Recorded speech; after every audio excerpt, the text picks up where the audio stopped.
Hey everybody, it's good to worship together.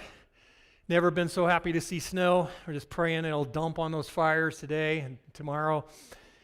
And I got a couple important announcements before we get into the Word together. One is next week we're changing our service times, okay? We've been looking toward doing this, but we've been waiting until we had enough people who are willing to volunteer in children's ministries again so that we could have children's ministry programming during both of our services. We were doing 3 before COVID. We're doing 2 now, and maybe someday we'll go back to 3, but not yet. We don't need it yet, but we need to balance out our crowds. And so starting next week, we are going to be having services at 9 a.m. and 10:30, okay? So won't change much if you're coming to the 9 o'clock service for you. If you want to come at 9:30 or 10:30, that would be great. But we'll have children's programming in both of those, and that's because more people have stepped up in the last couple of weeks to serve. We have now met a bare minimum of people that we need to do effective children's ministries and build into the next generation. So I would just say if it's been tugging at your heart in any way, we could definitely use some more volunteers for children's ministries, and you can worship in one and serve in one. Worship in one and serve in one, as we'll be able to make that change next week. I'm going to conclude this series next week with a very important message from Daniel, a wrap-up of this series, but also addressing very clearly, or at least very straight on, some issues that God's put on my heart regarding our country and our election, and I hope that you'll be here for that. And then the following week, on November 8th, I'm really excited to let you know that we will be having a guest speaker. It's going to be our Compassion Sunday. There's going to be an opportunity for you to sponsor some kids at our church down in Ecuador if you would like. And we're also going to be announcing some exciting new initiatives for outreach that I can't wait to talk to you about. But I'm excited to host Greg Nettle, who is the president of Stadia Church Planting. That's the organization that we worked with to build our church and child development center down in Ecuador a number of years ago. We also worked with them in coaching and resourcing the church we planted in Loveland a few years ago, Restoration. And so it's going to be a real privilege to have him here with us, and I'm looking forward to that. Well, today, as we get into our message, we are in Daniel chapter 6, which is a well-known story, Daniel and the Lion's Den. Everybody's heard of that story, right?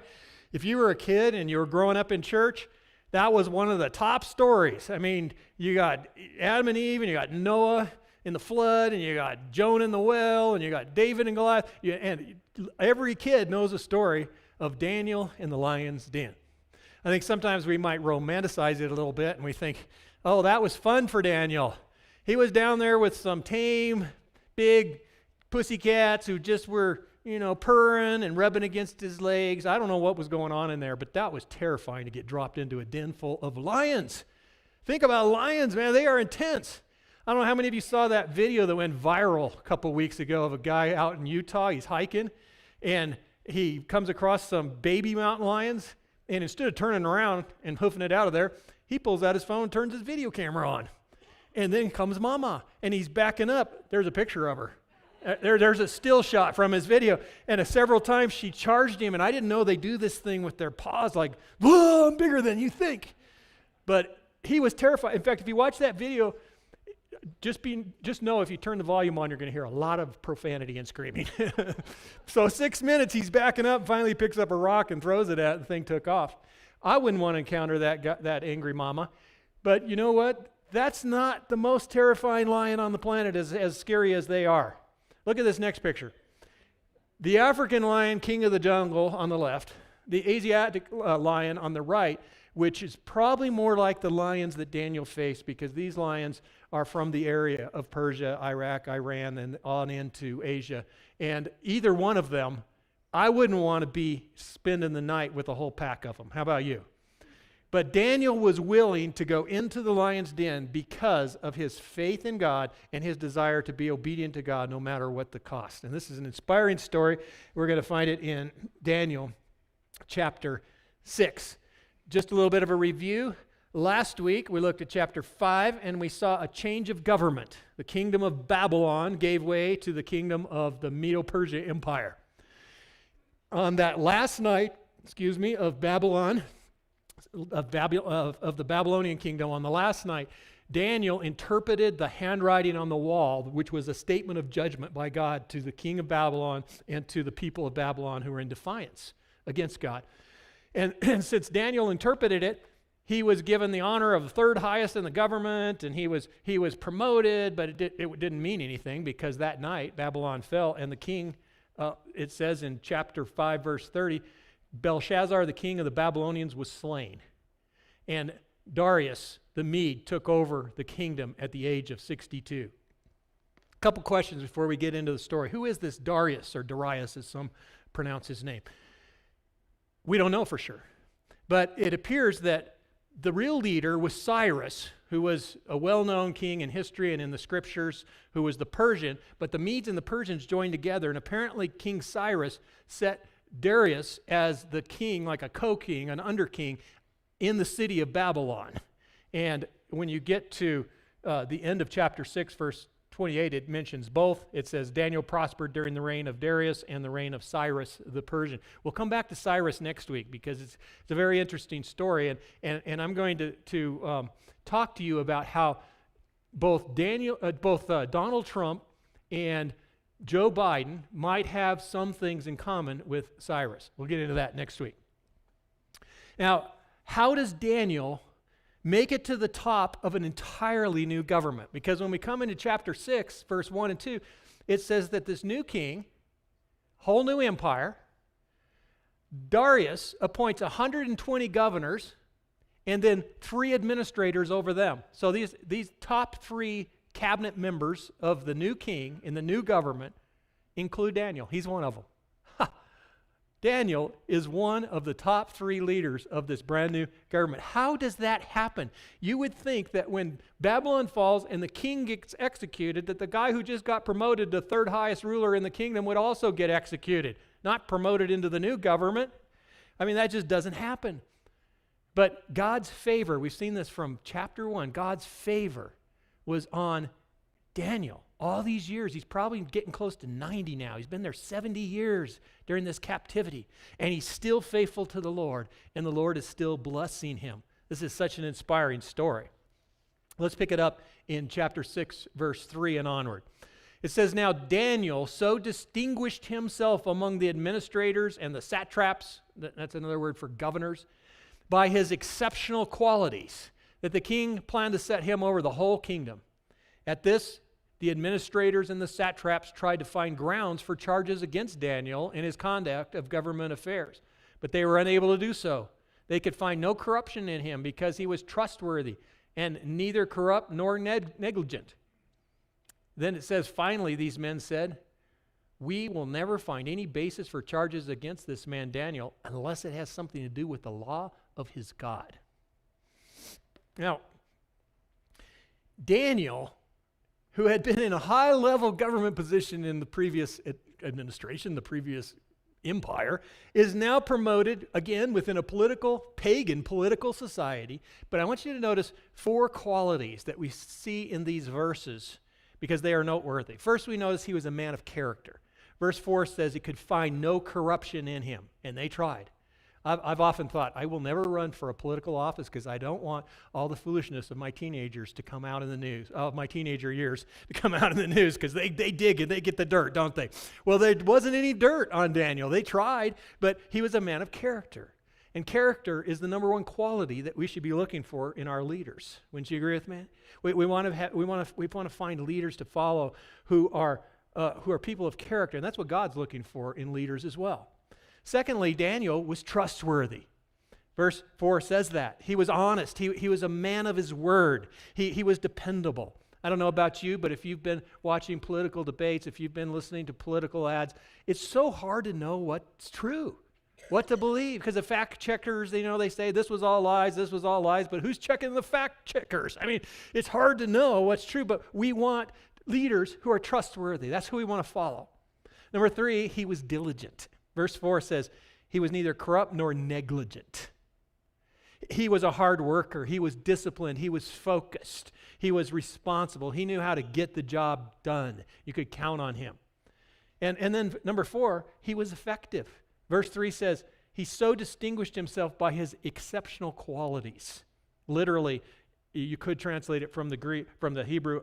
He had a spirit of excellence. Wow. That's something that you would love for people to say about you, wouldn't you? He applied experience and wisdom, and he gave his very best to whatever he did.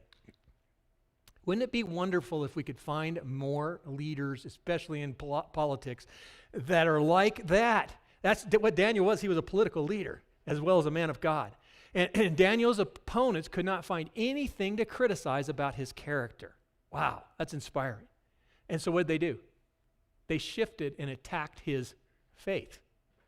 This has happened a lot of times, by the way, in history, including very recently. I couldn't help thinking about the latest appointment to the Supreme Court, Amy Coney Barrett. And regardless of your politics, this woman is a woman of faith. And they tried to attack her character and couldn't find anything to attack, so what did they do? They attack her faith. One senator actually said, "The dogma lives loudly in you." What does that mean? Dogma means your beliefs, your doctrines, your values. I would think that would be a compliment if somebody said the dogma lives loudly in you if you're a follower of Jesus, don't you think? But it's used as an insult in this case. And so history repeats itself. Now, if you follow the Lord consistently, some people will love you and want to be around you and want to learn more from you. And some people, if you're open about your faith, will hate you and will run you down and if possible, will try to bring you harm. That's reality. Now, notice how this hostility grows against Daniel. First, it starts with just basic professional jealousy. This is often a problem in the workplace. And it says in verse 4, at this, these fellows tried to come up with some dirt on him. At this, at what? At the fact that in verse 3, it says that the king decided he was going to promote Daniel over the other two. He was going to promote him over all the rulers of his land. He wouldn't be just one of three over 120. He'd be one over two who were over 120. And those two didn't like it. They were jealous. And that's not fair. He's just like us. And why is he getting promoted and we're not getting promoted? Let's find some dirt on him. Well, they were unable to do that. So when they realized he's not just like one of us, he's actually very different from us, then they became even more hostile. And if you take a stand as a follower of Jesus over, let's say, over some issue at your workplace. One story I've heard repeatedly over the years is people who have gotten into trouble somehow in their job because they were unwilling to be dishonest. And the boss wanted them to be dishonest, to make the sale, to make the product, to do something that was going to be for financial rewards, and they were unwilling to do that. If you take a stand for your faith, get ready for hostility. It may very well come. Taking a stand for your faith, it's going to be respected by some. It's going to provoke hostility in others. And they will look at you as strange. They may even look at you as arrogant, like you think you're better than other people because you won't do this or you will do this. And you won't lower yourself to engage in corruption into the level of others. Don't be surprised, by the way, if you get persecuted or you get hated or you get rejected because you're a follower of Jesus, because the Bible tells us to expect that, actually. 2 Timothy 3:12 says, everyone who wants to live a godly life in Christ Jesus will be persecuted to some degree or another. Jesus said it himself in John 15:18 and 19. He said, hey, if they hated me, they will hate you because you don't belong to the world. If you belong to the world, they wouldn't hate you. So this is a reality that still exists, and we just need to be aware of it. If you're following the Lord the way Daniel did, then that means you are committed to being salt and light, as Jesus asked his followers to be. What is salt? Salt is something that is useless in the salt shaker, but when you pour it in the right quantities and you sprinkle it out, it infuses, it penetrates, and it enhances flavor, right? And there's so many great things about salt. And Jesus said, I want you to be salt. I want you to get involved in the culture. I don't want you to stay in the salt shaker. I want you to add value. I want you to be winsome and attractive with the way you live and the way you represent me. I want you to get clearly involved in the culture and the society you live in, but also to be a person of character, a person with boundaries, a person with values, a person who is distinctive in your convictions and loyal to your God, which will offend some people. You'll be respected and liked by some. You'll be criticized and hated by others. Now, how was it that Daniel was able to find the balance between segregation and just withdrawing and hunkering down and getting away from society, which is one approach that people sometimes take, and the opposite extreme of just jumping in so much into the culture that he had no distinctive values. He's just assimilated into the culture. How did he find that balance? Well, it appears it was because he had learned to faithfully maintain a consistent daily relationship with his God. We see this, in verse 10. It says, "Now, when Daniel had learned that the decree had been published, he went home to his upstairs room where the windows opened toward Jerusalem." Remember that, toward Jerusalem. We'll come back to that. 3 times a day he got down on his knees and prayed, giving thanks to his God just as he had done before. Now, if you read the verses right before that, verses 6 to 9, the evil conspirators came up with a sinister plan. When they couldn't find any dirt on him, they go to the king and they say, "We'll catch him in his faith. Here's what we'll do." They don't tell the king what they're up to. He's completely naive. They say, "Hey, king, we've got a new transfer of power here. We've got a new empire. We've got a new government. We've got new people in our cabinet. Hey, let's do a test of loyalty." I'm paraphrasing, but they say, "Let's say for 30 days, no one can pray to any of their gods except to you for 30 days. We'll find out who's loyal. And let's put a threat in there that they go into the lion's den where you put your worst enemies. Let's say that, how about if you decree and you stamp it with the decree of the Medes and Persians, which can't be changed?" And the king's like, "Cool, good idea. Let's do it." Not knowing what they're really up to. And so Daniel, knowing full well that he could be thrown in the lion's den, continues to pray 3 times a day to his God in a public way. Now, I don't think he was flaunting his religion, his prayer life, his relationship with God, but neither was he hiding it, that's for sure. And he decided, and I'll tell you why I think he did this in a minute, but he decided that he would not stop praying to God even under the threat of death. Big decision. Now, the Bible instructs us a number of places that we should be obedient and respectful to the laws of our land, unless they conflict with the laws of our God and practice of our faith. And then if there's a conflict between the government and the Word of God, we go with the Word of God, no matter what the consequences, right? Now, incidentally, this has created quite a dilemma for a lot of pastors, a lot of leaders, a lot of people during this whole season of COVID, because we want to be respectful. We want to be compliant with our government, but we also want to worship our God as we're called to do. And so different people have struggled with this. I mean, we shut down the church to flatten the curve, and that was an appropriate thing to do. We never did overwhelm the hospitals, and then we kept it as a precaution for a long time, closed and only online, 6 months. And we finally decided, you know what, a lot of things have opened. It's time for the church to be open. And, different churches have made different decisions on this, but I'm glad that we've made this decision. I'm glad that we can still talk to all of you who are engaged online. I know many of you are, but we're also gathering in person. And when you're comfortable, if you live around here, you're invited to come and join us. But, as I say, there's been different ways of responding to all this, and I don't know what you've followed in the news, but John MacArthur is a pastor out in Southern California. And I don't agree with all of his theology, but I respect him as a man who's been a pastor a long time. He's in his 80s now. And he just felt like God was saying, you closed it for a while, but it's time to open now. So a few months ago, he opened with a 3,000-seat auditorium, 2 services full. There's been no outbreaks of the virus, but he's been under attack.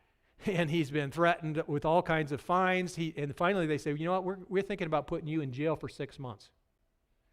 And whether he's doing the right or wrong thing, you can judge that. But I had to admire his confidence and his courage and his conviction when he said, well, I've never been to jail, but my number one hero is Jesus. My second hero is the Apostle Paul, and he did a lot of ministry from jail. So if I have to go to jail, I'm going to turn it into jail ministry. I said, way to go, Pastor John. Stay with it. But it's being handled different in different states and different counties, and so it gets confusing, and sometimes it's just appropriateness, sometimes it feels like discrimination. There's a church in D.C. that is suing the mayor, and one of their arguments is that the word church actually means originally assembly. And so you got a symbol to do it. And then you see places like San Francisco, the mayor said, if you open the church, you can only allow one person at a time inside. Seriously, did you see that? And then the governor of California said, well, you can go in small groups, but you can't sing. No singing. You can shout all night in a protest, but no singing in church, right? And hey, we realize there is a virus. We want to be responsible. We want to be safe. We want to take precautions and all that. There's a virus in the world, okay? But where is the consistency in all this? So we struggle with this sometimes. But by the way, in New York City, both the mayor and the governor at different times threatened that if a church wasn't in compliance with their rules, they would be closed permanently. Come on, who can do that? Who can close a church permanently? Give me a break. And then here in Colorado, I don't know if you're following the news this week. But there was two churches, one in Denver and one in Brighton, I think, that brought a lawsuit based on feeling that the restrictions weren't being applied consistently to all different businesses and venues and essential services. And so basically, the federal judge agreed with them. So I don't know what's going to come out of this because the state is contesting this this week. But the federal judge said that he sided with the churches and found the state's restrictions violate the Constitution. Start there, First Amendment.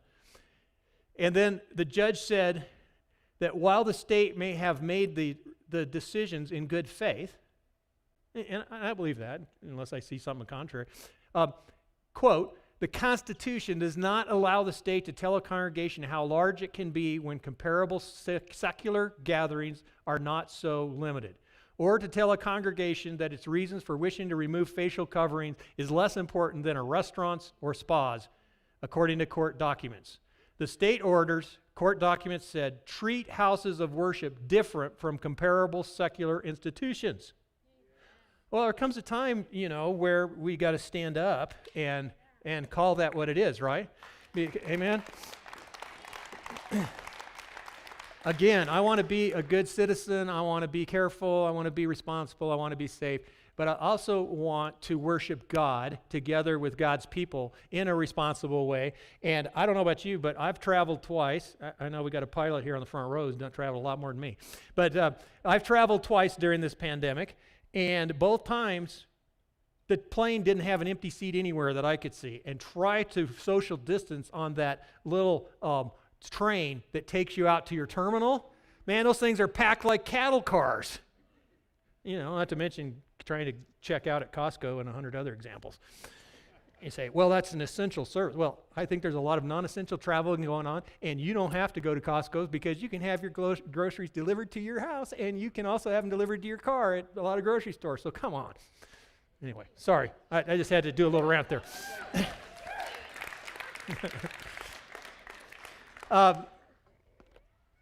Back to Daniel, okay? I don't want to get started here. Okay, but there is a little bit of a parallel here, okay? Because Daniel did not have to pray toward Jerusalem with his open window, knowing that the government said don't do it, right? But he does. Even though it's deemed illegal, he keeps it up. Now you could say this, and it's a good question. Why did he have to do it publicly? Come on, Daniel. If you're going to make an issue out of this, why don't you just go do your little 3 times a day prayer in your bedroom with a window shut? Pull the drapes. Why not? Why do you got to pray towards Jerusalem? What's the significance of that? Well, this is important to understand, I believe. I believe that Daniel prayed intentionally and daily toward Jerusalem because he understood that behavior to be obedience to the Word of God and a demonstration of his faith in God. Here's how I come to this conclusion. Many years earlier, when King Solomon, the third king of Israel, built and completed and dedicated the temple in Jerusalem, he prayed in 1 Kings 8. And in his dedication prayer, he said to God, he said, if the time comes when your people are rebellious and they sin against you and they turn to idolatry, and because of that you bring judgment and you bring them into another country in exile, which is exactly what happened. The 70-year captivity in Babylon was a result of God's judgment. He said, if the time comes, he said, God, would you listen to their prayers and bring them back if they pray toward the temple, toward Jerusalem? Not as a magical, legalistic thing, but as a symbol of faith in God's promises. See, here's what he said specifically. Let me read it to you. 1 Kings 8:30. Solomon's praying to God, and he says, hear the supplication of your servant and of your people Israel when they pray toward this place. Hear from heaven, your dwelling place. And when you hear, forgive. That's why Daniel is opening his windows and praying towards Jerusalem 3 times a day. It's obedience to God. It's a demonstration of his faith in God. Remember, this is a story of 2 cities. In the very first verses of chapter 1, we see Nebuchadnezzar coming into Jerusalem, besieging it, destroying the temple, and taking all the sacred vessels dedicated to worship of the living God and taking them to his pagan temples and putting them in the temples of his gods in Babylon. Now, throughout Scripture, these 2 cities, Babylon and Jerusalem, are literal, but they're also to be understood spiritually. Starting all the way back after the flood at the Tower of Babel, Babylon, and all the way through to the last book, Revelation, which is full of conversation about Babylon, even though it had long been destroyed at that time, because it's talking about a spiritual thing. It's talking of Babylon, throughout Scripture, represents man's accomplishments, being proud of our own accomplishments, and defiance towards God. That's what Babylon represents. Jerusalem, on the other hand, represents God's purposes, God's place, God's people. At the very end of the story, the holy city, the new Jerusalem, comes down to earth. And so Daniel sees himself as a citizen of 2 cities at the same time. Babylon, fully engaged there, even a significant political leader in the culture, but his heart was in Jerusalem. And so he prayed toward Jerusalem. There's a lesson there for us as the people of God. If you're a follower of Jesus, you are a citizen of 2 cities. Yes, you live and work here and should be fully engaged, be salt and light, maximize your witness for Jesus. But at the same time, we look to a city whose architect and builder is God, and we are citizens of a heavenly kingdom. Amen? And we've got to keep that perspective. And the only way that we can function with our mind in 2 places is to regularly spend time looking to that place we're going, developing our relationship with the King of that kingdom, with our Lord and Savior Jesus Christ. Now, we notice here that Daniel's prayer life was a routine, not a meaningless ritual, but a routine in the sense that it was a regular part of his schedule, just like meals, 3 times a day. Notice again, verse 10 says, 3 times a day he got down on his knees and prayed, giving thanks to God, just as he had done before. Just as he had done before. One translation says, as his custom was since early days. In other words, this was his custom, his habit. This was a regular routine in his life. I want you to think about this, and it's something that I need to be reminded of over and over, so maybe you do too. A close relationship with the Lord doesn't just happen. I don't drift into it. No, I've got to be intentional about it or it won't happen. We practice discipline, certain disciplines, and budget time into our schedule. Now, I know a lot of us don't like the word discipline. We say, I don't want discipline. I want freedom. I want spontaneity. I don't want discipline in my life. Well, listen, if you're a musician or an athlete, the only way you're able to be free and spontaneous in the moment is because you've already been constant about rigorous practice and discipline. A guitarist who can just cut loose with freedom on an amazing lead guitar riff first put in the work to get there. A baseball player who can just make a spontaneous sliding catch and come up and throw a runner out for a double play. That doesn't just happen. It took hours of discipline to get there. I look forward every week to my weekly guitar lesson with my son, who is a professional guitar teacher. He has a master's degree in classical guitar performance, and he can play any genre of music. And we mostly play classic rock together, and he never knows. Sometimes he has a whole list of stuff we're working on, but a lot of times he doesn't know that I just heard a song on the radio or on my Peloton bike or something, and I want to learn that song, so I'll just spring it on him. And he'll say, I've never heard that song, maybe. And so we'll start playing it, and before you know it, he has either figured it out by ear or pulls up a chart and is just nailing it. And it's like, and a lot of times it's so complicated that I just stop playing and watch him and say, okay, let's go to another song. But it blows my mind that he can do that. Well, that comes from like 3 hours of practice a day. That doesn't just happen. It takes discipline. And there are many disciplines that followers of Christ throughout the years have used and employed in their life as routines to help them stay connected to the Lord and keep their faith alive. And we can make a whole long list of them. But always towards the top of the list is going to be reflection on God's Word and prayer. Consistent, regular, when it's fun and fresh and meaningful and you get new insights, and when it just seems like a routine, but we still push on. Now, in our story, the people with evil intent, of course, are spying on Daniel. They know what he does, and they're going to catch him. That's the whole point of this whole thing. So they run as fast as they can, and they report to the king, hey, somebody is disobeying. And the king, all of a sudden, he realizes, I've been set up. Crap. The king loved Daniel. You can tell through the whole story. And he's devastated when he realizes these guys are manipulating him because they're jealous. In fact, it says here in verse 14, he was greatly distressed.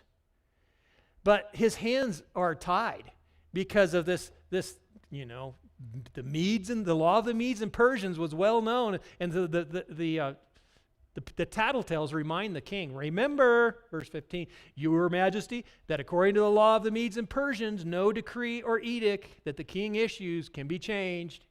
The king's like, yeah, I know about the law of the Medes and Persians. By the way, I thought it was kind of interesting that a number of phrases that you still hear sometimes in our culture today come right out of Daniel. For example, we talk about a person who has feet of clay sometimes. That comes out of chapter 2. And we talk sometimes about, that was the handwriting on the wall, and that comes out of chapter 5. Or we may say, your days are numbered. That comes out of chapter 5 last week. And sometimes you hear people say, when they're talking about something that can't be changed, it's unchangeable as the law of the Medes and Persians. So the king hopes that Daniel will somehow survive this. He doesn't know how it could happen. He knows those are savage lions. He keeps them for such a purpose. He keeps them hungry on purpose. But he thinks maybe somehow there could be a miracle. And so he can't sleep all night. And in the morning, he hurries back to the den. And it's first thing in the morning. And he says with an anguished voice, Daniel, servant of the living God, has your God, whom you serve continually, been able to rescue you from the lions? And he waits. And what does he hear? Verse 21. Daniel answered, may the king live forever. My God sent his angel, and he shut the mouths of the lions. They have not hurt me because I was found innocent in his sight, nor have I ever done any wrong before you, your majesty. The king was overjoyed and gave orders to lift Daniel out of the den. And when Daniel was lifted from the den, no wound was found on him because he trusted in his God. Wow, what a story. Now, some modern people, I realize this, have trouble believing in miracles. They have trouble with the Bible because of the many miracles that are in the Bible, and they're trying to make sense of that with science and figure that out. But I want you to understand, Jesus' miracles are not God reversing natural order, but restoring natural order. Think about this. The miracles Jesus did were not just displays of raw power. Like, hey, guys, watch, see that mountain over there? I'm going to blow it up. Watch this. Boom. Wasn't that cool? Now, he could do that, but he didn't. It's not. Have you ever see Bruce Almighty? that comedy? Man, that is hilarious. That Jim Carrey is a crazy guy. So, Morgan Freeman is the God character, and he gives Jim Carrey's character the powers temporarily, divine powers, so that he can see how hard it is to be all-powerful and still grant free will, right? So what does he do? He just starts doing dumb stuff like partying the traffic and pulling the moon closer and blowing a girl's skirt up and just stupid, displays of power. That's not what we see in the Bible. When Jesus made the lame to walk, when Jesus made the blind to see, when Jesus made, the dumb to speak and the deaf to hear and the demon-possessed set free and the lepers restored and people raised from the dead, what was he doing? He was restoring natural order, not reversing it.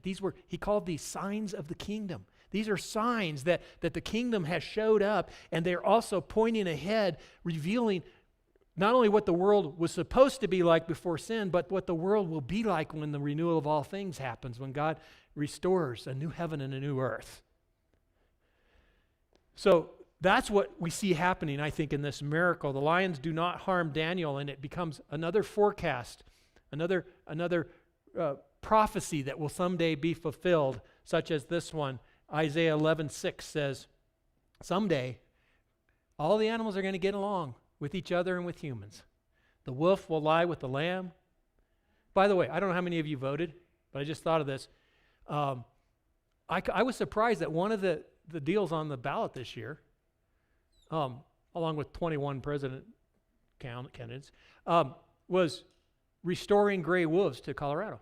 And I started reading the pros and cons. It's really interesting because there's very diverse opinions on that. But someday, the wolf will live with the lamb, the leopard will lie down with the goat, and the calf and the lion and the yearling together, and a little child will lead them. That's a prophecy of what we're still looking forward to and what's coming. And we have all these hints and shadows of it in Scripture. Someday, God's going to wipe out all the evil on this earth. Everything is going to be restored. Our bodies will work right and not get rusty and old, and everything will be the way God intended. This story points forward to that new day. Now, somebody might be tempted to say, maybe those lions didn't kill Daniel because they weren't hungry. Maybe they were just nice little pussycats that were well fed and happy. Maybe the king secretly went and fed them a whole bunch of food, so they were just fat, happy, friendly lions. If you're thinking that, you need to keep reading. Verse 24, okay? At the king's command, the men who falsely accused Daniel were brought and thrown into the lion's den along with their wives and children. And before they reached the floor of the den, the lions overpowered them and crushed all their bones. Woo-hoo. They were hungry lions. I don't remember hearing that part of the story when I was a kid. And a little kid, we went to. Yeah, any of you go to? Did you hear that when you were in? Some of you didn't go when you were a kid, but if you went, some of you, if you're a little advanced in age, you might remember the flannel boards. Anybody remember flannel boards? Okay, those were so fun. They had all these flannels they'd put up there and tell you the stories. And with the Daniel and the lion story, I just don't remember the part where all the arms and legs came off. Men, women, children. That would have been, church could have been so cool. Imagine reading this story to your little kids before you put them to bed, and you get to this part. And before they reached the floor of the den, the lions overpowered them and crushed all their bones. Kids too. Night, night. Lights out. Sleep good. We're going to the zoo tomorrow.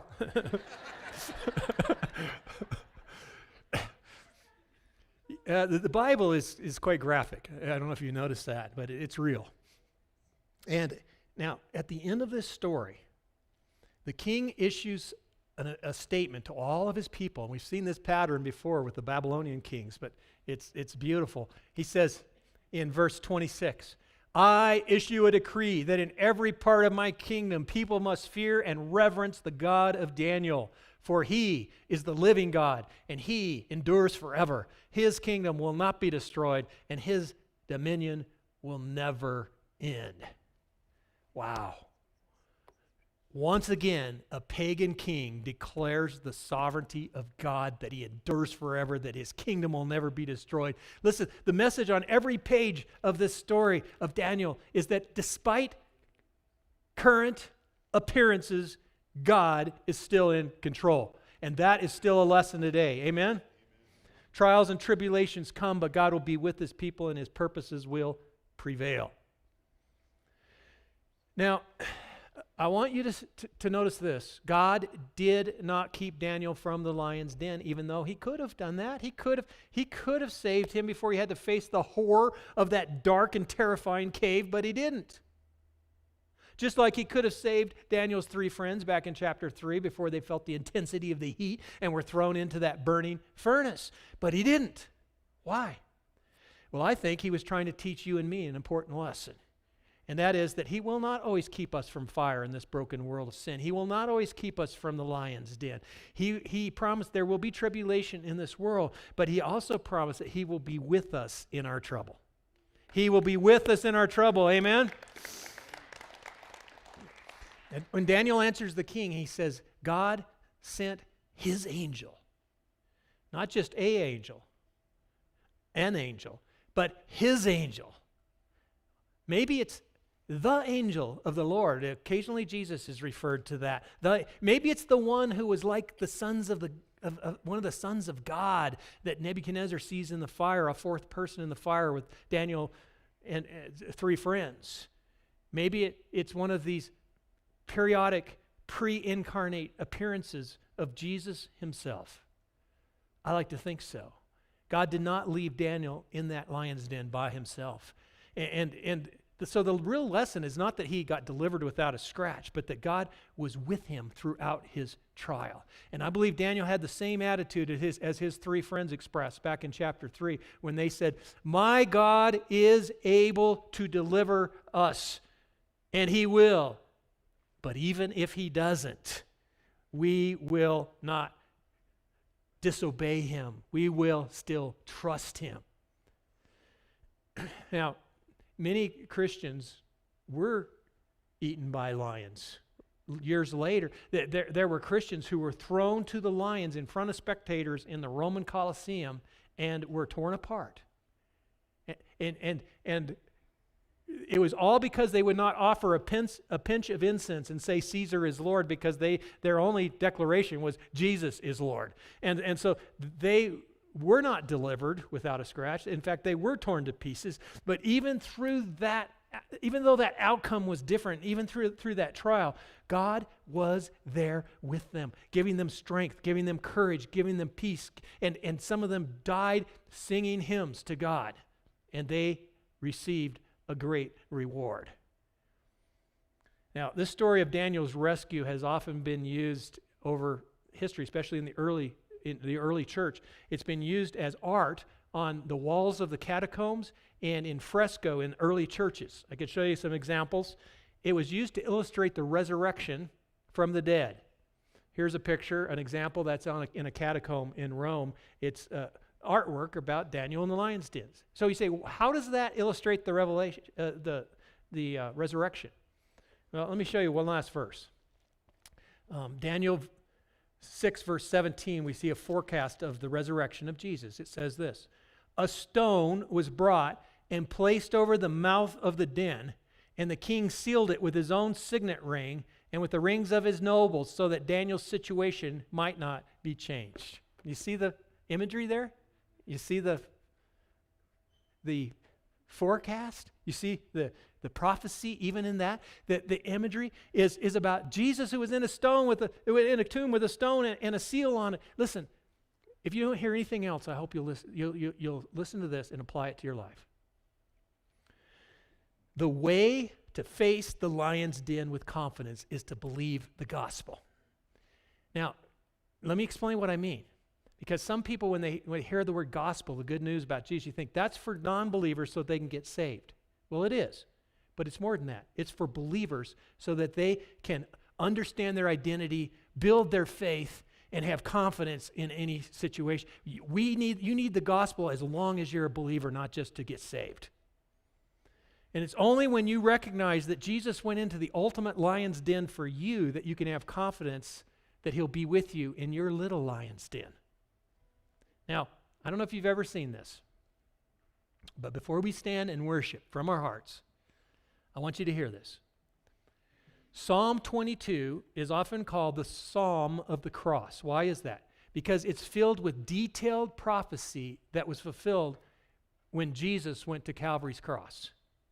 It begins, the very first words, my God, why have you forsaken me? And that's exactly what Jesus said on the cross. And when he did that, he was calling everyone's attention to that well-known psalm and saying, I'm fulfilling it right now. Read it when you go home, Psalm 22. It speaks of insults being hurled, everything that happened to Jesus on the cross. It speaks of bones being out of joint. It speaks of his mouth being dry, of his clothes being divided and lots cast for his garments. That's how detailed it is. Of people staring and mocking. And in the midst of that description, in verse 13 of Psalm 22, it says this, roaring lions open their mouth against me. That's what was happening on the cross. You see, roaring lions are a metaphor for judgment of God.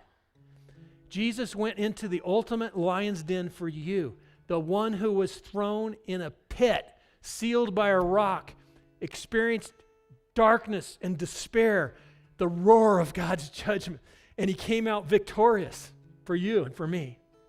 The ultimate Daniel went into the ultimate lion's den and bore our sins, and he received the wrath of God that we deserved.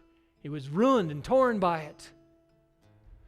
The ultimate Daniel went into the ultimate lion's den. We're talking about Jesus now, so that we can go with confidence into the little lion's dens that we face, knowing that he is with us and that he's conquered. Listen, believing the gospel enables us to deal with any trouble that comes our way. Why?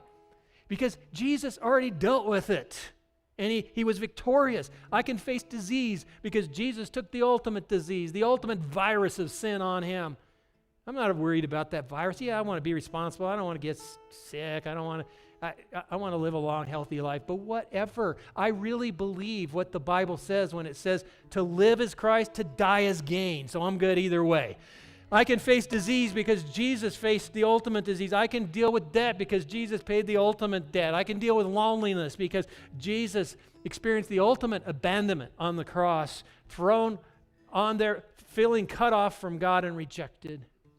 Listen, the only lions that can really hurt you have already been dealt with at the cross. Amen? Jesus was victorious, and so I ask you, I encourage you, believe the gospel and apply it to your life. In Jesus' name, amen. We're going to stand together and we're going to worship. If you would join me now. And this song is a powerful statement of blessing and favor. And it's God, think of this as God speaking this over you, but also think of this as you speaking this to each other and thanking God for his favor and his blessing in our lives.